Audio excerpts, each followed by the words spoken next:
Good morning. Happy Sabbath, everybody. Our verse this morning is Hosea 4:6. My people are destroyed for lack of knowledge. Knowledge is a blessing. Learning about the things we need to know for health is wonderful.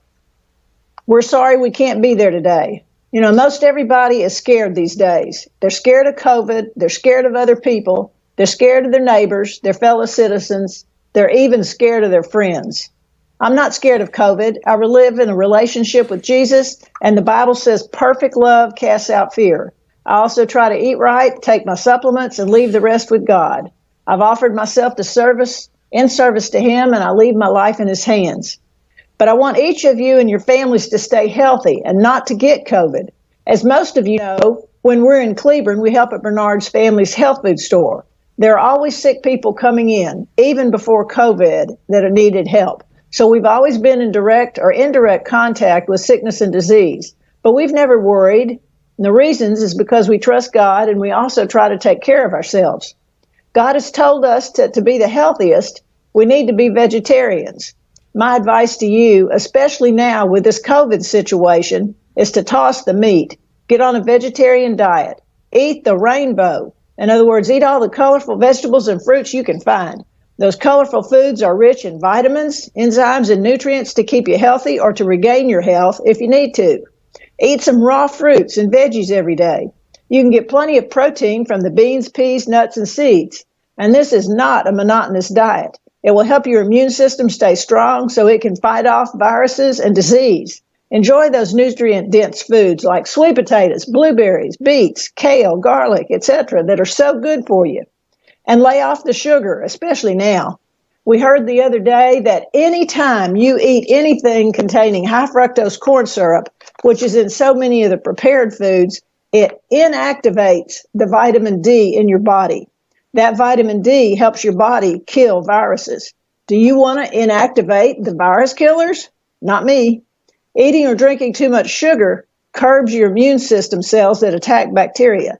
I know it's Christmas, but now is not a good time to load up on sweets. We need to get a good night's sleep. We all have a night or two occasionally when we don't sleep, but get in bed and stay there. Whether or not your brain is asleep, your body needs a rest. It will eventually realize it needs sleep too. I've always been more of a night owl than an early to bed person, but I've learned that every hour of sleep before midnight is worth 2 after that. So if you crawl in bed by 9 and sleep 7 or 8 hours, you're doing yourself a world of good. I have friends who don't go to bed until 1 or 2 in the morning, and they miss out on all the great morning hours and can't seem to get anything accomplished. So when it's dark, go to bed. Your body will be glad. During the day, exercise, work out, or walk so that you increase your heart rate. Getting out in the woods where the pine, cedar, and fir trees are boosts your immune system for a week. I hadn't heard that before, but that Sabbath afternoon walk in the woods provides benefits that can help you all week long. You can even pick some of the cedar or pine branches in the woods and use them for decorations. They smell nice and you get health benefits too.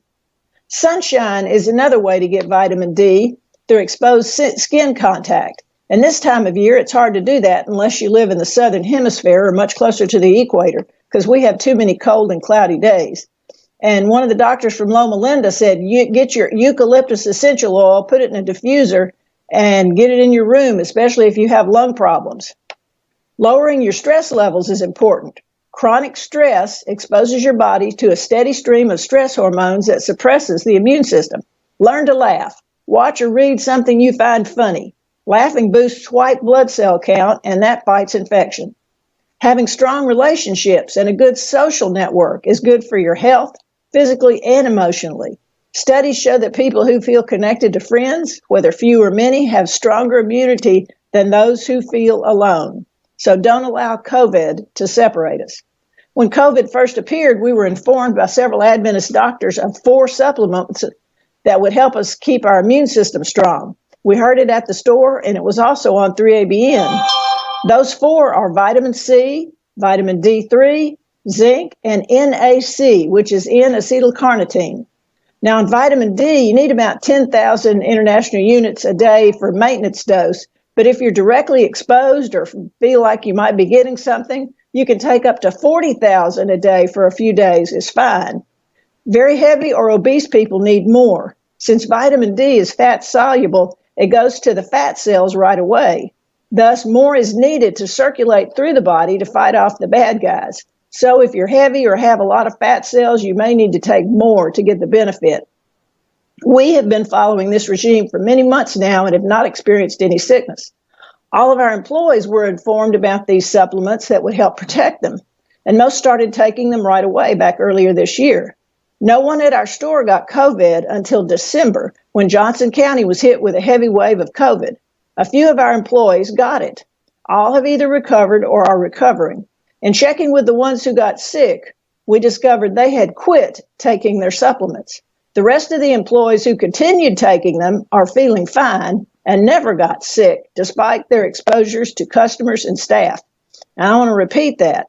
The ones who continued taking those 4 supplements never got sick. We're told to wear masks, but we know the holes in the material of most of the masks you see are so large that viruses pass right through. But the masks cause us to breathe back in the air that we should be exhausting freely. In pre-COVID times, we breathed normally. We breathed in germs from each other and from everybody else and their brother when we went shopping or were in any large group of people. But we were building up our immunity then. Each of us carry a different variety of germs and bacteria, etc.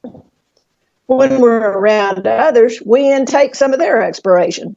But as our bodies get small amounts of these bacterial and viral invaders, our immune systems go to work and build immunity against them. Most people are not getting any of that now because they're very seldom around anyone. So their immune systems are getting weaker and weaker. I wear a mask when absolutely required, but that rascal is off the second I walk out the door. If it's not mandated, I don't wear one. Now, COVID does not like heat, so you can get in a sauna if you have access to one, but if not, like most of us, take as hot a bath as you can stand to up or increase your temperature.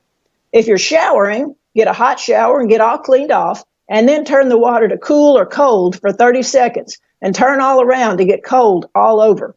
Then turn it back on to hot for a couple of minutes, then back to cold for another 30 seconds. Do this 3 times, hot, cold, hot, cold, hot, cold, and be sure to finish with cold. And that will stimulate your immune system too.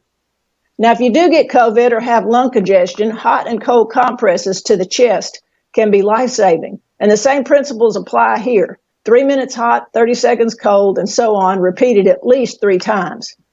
Now, when you are sick with COVID, you're probably not going to feel like doing any of these things, even eating or even staying hydrated.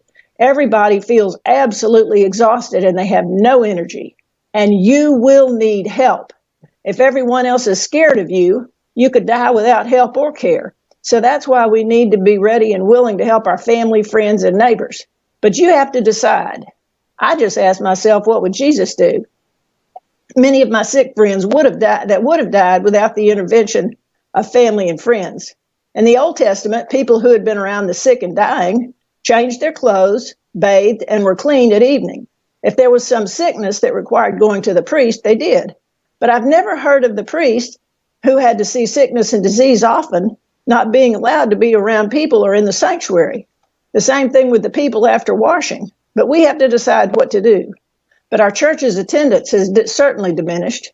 And we heard from a gentleman recently that the Southwest region has closed all of its churches. That's sad. Anyone wanting to learn about our church and visit would actually be up a creek if a church wasn't opened, or very discouraged if there were only few in attendance. How are people going to learn the truth of the 3 angels' messages unless we give it? And how will we share our faith if we don't leave our homes? How will we encourage each other if we don't meet? If ever there was a time when we all needed encouraging, it's now. Are we going to help? Or are we going to sit this one out? If this is the beginning of sorrows and pestilence, where are we going to be at the end? And this COVID business isn't going away soon. There's another one right around the corner after this one. It's a variation of the current one, and it's in the UK now. It's no more deadly, but it's more contagious. And I've heard there is another one after that. But you say, the COVID vaccine will protect me. I looked online Friday, and the statement from the pharmaceutical companies say, it may help keep you from getting COVID. It didn't say it would. And we've also read that it may contain aborted baby DNA. That's another topic for another time, though. But your best plan to keep from contracting COVID or any other disease or virus is to pray for God's blessings and maintain a very healthy immune system. I'm going to say that again. Your best plan to keep from contracting COVID or any other disease or virus is to pray for God's blessings and to maintain a very healthy immune system. And if you ever have any questions or need some help, feel free to get in touch with me. I'll be glad to share information. Have a wonderful, happy Sabbath. Love you all.